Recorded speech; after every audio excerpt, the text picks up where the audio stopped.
Ngasigi mapung oiba wari asigi matundi asingba nupa.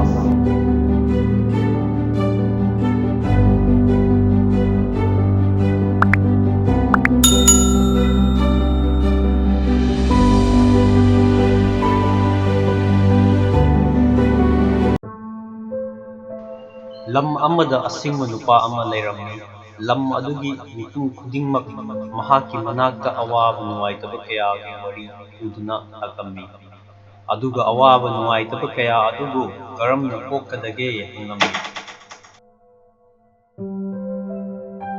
Asumna toina mipum kayana hanjin mahaki manakta lakpa awabagi wari kaya purakpa. Sidagi nupa asina lausing upay ama thoklammi. Asumna nongmadi nupa asina miyoi khara thaduna lamdam aduda leiba miyoi khudingmak awaba nungaitaba pokningba pamba miyoising mahaki manakta hayeng ayuk anganbada laknuba pau tharammi. Mipum khudingmak pau adu tarammi. Mathangi numitta lam adugi mipum khudingmak nupa adugi manakta yamna laknarammi. Madudagi tilliba miyam aduda asingba nupa aduna fagi ama torammi. Miyam pumna noklammi. Madudagi amuk chap manaba fagi ado amuka torammi.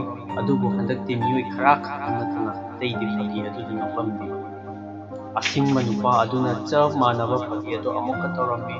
Adubu handakti kana amata noklamtre. Miyam punamak tuminna ingat ngakna leirammi.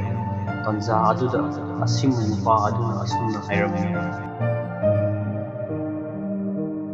Nakoi ammatana chap manaba fagi amada hanjin nokpa ngamde. Aduga karigi awaba amada hanjin kaptuna nungaitribano. Asumna mipum khudingmak gyan tarammi amadi awaba kauthopa tamngammi. Wari asigi morality nahangna awaba taraba kanda nahakna nungaitana leiba aduna awaba adubu kaidongninda kokhalloi.